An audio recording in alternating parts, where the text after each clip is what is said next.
మీ జీఐఈటీ ఇప్పుడు జీజేయుగా మారింది. 2000కు పైగా ప్లేస్మెంట్స్, ఐపీఎం, కేపీఎంజీ వంటి సంస్థలతో ఇంటిగ్రేటెడ్ కోర్సులు. యూపీఎస్సీ కోచింగ్, అడ్మిషన్లు ఓపెన్. సాఫ్ట్వేర్ ఇంజనీర్ తేజస్విని ఆత్మహత్య చేసుకున్న సంగతి తెలిసిందే. అయితే విచిత్రమైనటువంటి పరిస్థితుల్లో ఆమె చనిపోయింది. ఇంట్లో నుంచి నగ్నంగా బయటకు పరిగెత్తి ఆ తర్వాత ఒక గుడి దగ్గరికి వెళ్ళి గుడిలోని చిన్న రాతి విగ్రహం తీసుకొని ఆ విగ్రహంతో పాటు పక్కనే ఉన్నటువంటి చెరువులోకి దూకి ఆత్మహత్య చేసుకుంది. అసలు ఏం జరిగింది, ఎందుకు జరిగింది అనేది ఇప్పటి వరకు ఇంకా క్లారిటీ లేదు. ఇదే విషయం మీద మనకి మరింత సమాచారం అందించేందుకు మేడిపల్లి ఇన్స్పెక్టర్ జితేందర్ రెడ్డి గారు లైవ్ కాల్ అందుబాటులో ఉన్నారు. ఒక్కసారి ఆయన అడిగి మరిన్ని వివరాలు తెలుసుకుందాం. సార్ నమస్తే అండి. నమస్తే. సార్ ఏం జరిగింది తేజస్విని ఇష్యూలో? ఎందుకు ఆమె అలా బిహేవ్ చేశారు? ఏమన్నా ప్రాథమిక సమాచారం ఏమన్నా తెలిసిందా సార్? అసలు ఏంటి? గుడ్ మార్నింగ్ సుమ గారు. ఏం లేదు, ఇందులో తేజస్విని అని 25 ఇయర్స్ అమ్మాయి. యాక్చువల్‌గా వీళ్ళ మదరు, ఫాదరు మధ్యల మ్యాట్రిమోనియల్ ఇష్యూస్ ఉన్నాయి. యాక్చువల్‌గా వీళ్ళ ఫాదర్ వచ్చేసి వైజాగ్. ఆయన steel sir. Plant employee. Retired అయిపోయిండు. వాళ్ళకు గొడవలొచ్చేసి ఈ అమ్మాయి ఫస్ట్‌లో బెంగుళూరులో సాఫ్ట్‌వేర్ ఎంప్లాయీగా పనిచేస్తుండేది. ఫస్ట్ ఆ తర్ బెంగుళూరులో పనిచేసేవాళ్ళా సార్ ఆమె? ఆమె బెంగుళూరులో పనిచేసి actually she is a most intelligent. NIT Warangal. Job మరి ఏమైందో జాబ్ పోయినట్టుంది. జాబ్ నుంచి ఇక్కడ హ్మ్. బెంగుళూరు నుంచి డైరెక్ట్ వైజాగ్ వెళ్ళిపోయారు ఫాదర్ కాడ. ఫాదర్ కాడ మళ్ళా కొంత ఇష్యూస్ అయినాయి. ఇష్యూస్ అయినాక వాళ్ళు చెప్పపెట్టకుండా హైదరాబాద్ వచ్చి కుషాయిగూడ కాపురాల ఏరియాలో ఉన్నారు. అక్కడ హ్మ్. కొన్ని రోజులు ఉన్నాక మళ్ళీ అక్కడ నచ్చక వాళ్ళు ఎయిర్ బిఎన్‌బి యాప్ ద్వారా శంకర్ నగర్, పీర్జాదిగూడ, మేడిపల్లి లిమిట్స్‌లో రెంట్‌కి ఉండడం జరిగింది ఫస్ట్ ఫ్లోర్‌లో. అక్కడ వచ్చి ఇప్పుడు సుమారు 25 డేస్ నుంచి అక్కడ ఉంటున్నారు. యాక్చువల్‌గా వీళ్ళకు జాబ్ పోయింది. ప్లస్ మ్యాట్రిమోనియల్ ఇష్యూస్ వల్ల వీళ్ళు ఒక మెంటల్ ట్రామాలో ఉన్నారు. అంటే ఫోబియా అనే ఒక మానసిక జబ్బుతోటి ఉన్నారు. వాళ్ళ మదర్ గూడా ఫిట్స్ ఉంది. ప్లస్ ఆమె కూడా భయాందోళనకు గురైతుంటది. అదే క్రమంలో శుక్రవారం నాడు వీళ్ళు ఒక ఫ్లాట్ చూద్దామని చెప్పేసి మియాపూర్ పోయారు తల్లి, కూతుర్లిద్దరు. ఒక డబుల్ బెడ్‌రూమ్ ఫ్లాట్ చూసి వచ్చి తినేసి పడుకున్నారు. ఇగ ఓకే. మదర్ ఒక బెడ్‌రూమ్‌లో పడుకుంది. కూతురు ఒక బెడ్‌రూమ్‌లో పడుకుంది ఫస్ట్ ఫ్లోర్‌లో.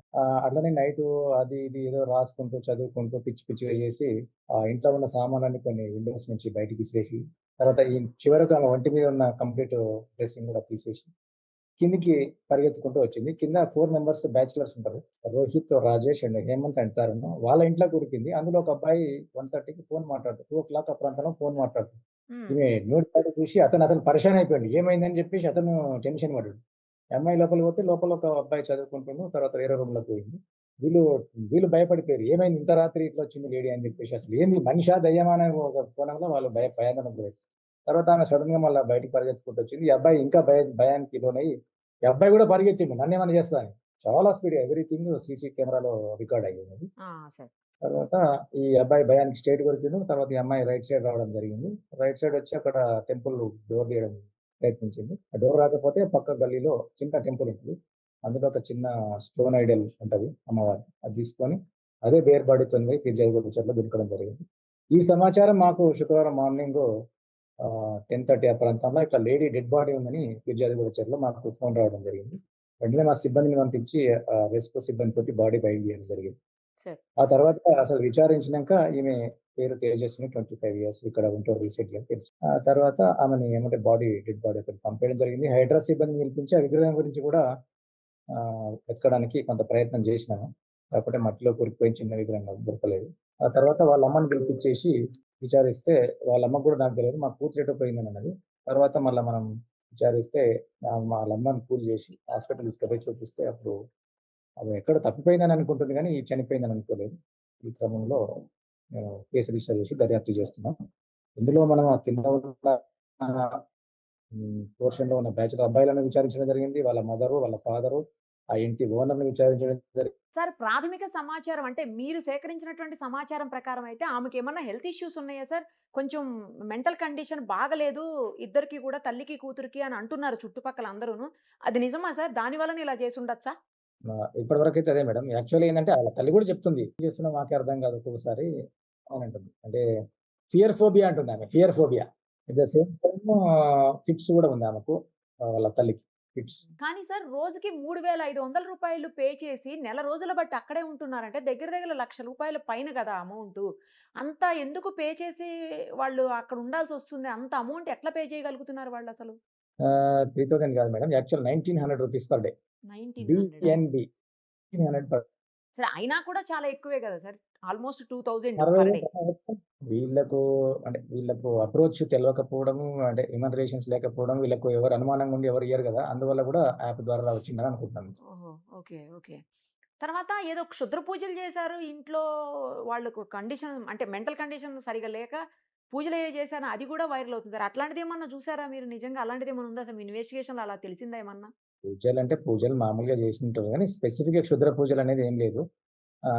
ఆస్ట్రాలజీని సంప్రదిస్తుండేది. రిపీటెడ్‌గా ఆన్‌లైన్‌లో ఆస్ట్రాలజీ ఓహ్! సంప్రదిస్తుండేది. అదొకటి ఇన్వెస్టిగేషన్‌లో తెలిసింది. స్పెసిఫిక్ అంటే ఆరోగ్యం బాగుండాలని జనరల్ పూజలు చేస్తున్నాం. క్షుద్ర పూజలనేది ఏం లేదు. ఈ అమ్మాయికి యాక్చువల్‌గా నిద్రలో పీడకలలొస్తున్నాయంట. రక్తం కలలు అట్లా వస్తుండేయంట. ఓహో! సార్ తర్వాత థర్డ్ పర్సన్ ఎవరైనా ఉన్నట్లు ఏమన్నా అంటే అట్లాంటి అనుమానాస్పదంగా ఏమన్నా ఉందా సార్? లేదు. ఎవ్వరు లేరు. కింద 4 మెంబర్స్ ఉన్నారు. ఆ 4 మెంబర్స్‌ని కూడా విచారించినాం. వాళ్ళు కూడా అంతా ఇన్సిడెంట్స్ కూడా వెరిఫై చేసినాం. అట్లాంటివి ఏం లేదు. వాళ్ళు పానిక్ అయిపోయారు. వాళ్ళ ఇంటిలోకి ఈమొచ్చింది. తర్వాత లేటర్ ఏం జరిగిందనేది ఎవ్రీథింగ్ సీసీ రికార్డ్ ఉంది. సీసీ కెమెరా రికార్డ్ ఉంది. ఓకే. ఆమె కాల్ కూడా ఎలాంటిది కూడా ఆమెకు సూసైడ్ నోట్ గాని అలాంటివి కూడా ఏమి దొరకలేదు. ఈవెన్ ఆళ్ళ మదర్‌కి కూడా తెలవదు. అంటే సార్ 16థ్ రోజున కొన్ని విజువల్స్ చూసాను నేను ఆమెయి. సీసీ కెమెరాలో 18 చనిపోయింది గదా! 16వ తారీఖున ఆమె ఒక ట్రాలీ బ్యాగ్ అంటే సూట్ కేస్ ఒకటి తీసుకొని, అక్కడ అదే వీధిలో అటు, ఇటు, ఇటు, అటు తిరుగుతుంది. ఒక ఆటో డ్రైవర్‌ని మొత్తం రోడ్స్ అన్ని తిప్పి 500 మీటర్స్ డిస్టెన్స్‌లో ఉన్నటువంటి తన ఇల్లుని ఆమె కనుక్కోలేనటువంటి సిట్యుయేషన్‌లో దారుణంగా తిరిగింది అక్కడంతా గూడా. అలాంటి ఆమె పక్కనే ఉన్నటువంటి చెరువు ఉంది ఇక్కడ. అక్కడికి వెళ్లి చనిపోవచ్చు. టెంపుల్ ఉంది. అమ్మవారి విగ్రహం ఇదంతా ఎట్లా తెలిసింది సార్ మరి? అమ్మగారి విగ్రహం అనేది ఏం లేదు. ఆమె జస్ట్ అట్లా టెంపులొచ్చింది. టెంపుల్ కాడ ఏదో పోదామనుకుంది. ఆ చిన్న టెంపుల్‌లో కూడా టెంపుల్ లోపలికి పోయింది. ఇదంతా మెంటల్ ట్రామా అసలేం చేస్తుందనేది ఆమెకే తెలవదు. తెలవని పరిస్థితి. ఓకే. అసలు మైండ్ ఒక్కొక్కసారి పనిచేస్తుందా లేదా అనేది డౌటు. ఇల్లు కూడా ఐడెంటిఫై చేయక ఆటో వాళ్ళని ఇటు అటు తిప్పేసి ఉంటది. టైమ్ హ్మ్. పాస్ కూడా తిప్పుకుంటదేమో అని అనుకుంటా. That is called mental trauma. Okay. తర్వాత ఆమె అకౌంట్‌లో 20,00,000 ఉన్నాయి అని అంటున్నారు. నిజమా సార్? అలా ఉన్నాయా? అంత అమౌంట్ ఉందా? Actually, she was an intelligent lady.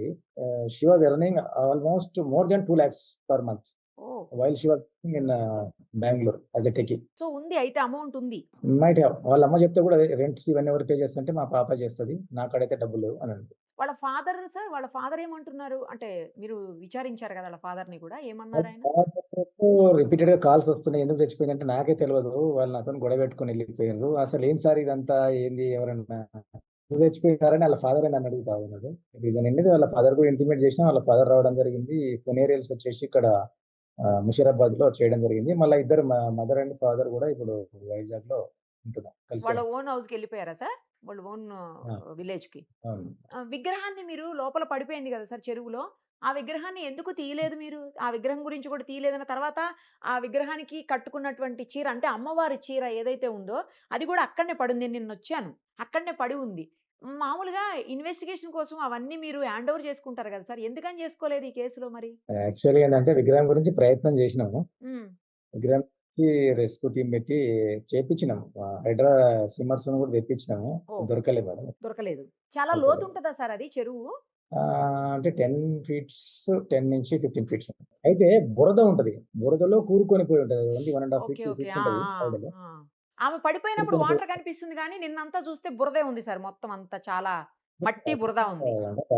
అంతే మేడం. అన్నీ డ్రైనేజ్ వాటరే. శారీ అక్కడే ఉంది సార్. ఎందుకు హ్యాండ్ ఓవర్ చేసుకోలేదు మీరు? నాకదొక్కటే అర్థం గాలేదు. అంటే స్పెసిఫిక్ దానివల్ల అది తీసుకొని పోయి అక్కడ పడేసింది. దాన్ని ఎందుకులే అని మనం ఆలోచన. ఓకే. ఇంకా అక్కడే ఉంది. అక్కడ అక్కడే ఉంది సార్. నిన్న ఈవినింగ్ నేను వెళ్ళినప్పుడు, నిన్న ఆఫ్టర్‌నూన్ అంతా నేను అక్కడనే ఉన్నా. అక్కడే ఉంది శారీ అమ్మవారిది. Thank you so much. Thank you so much. Thank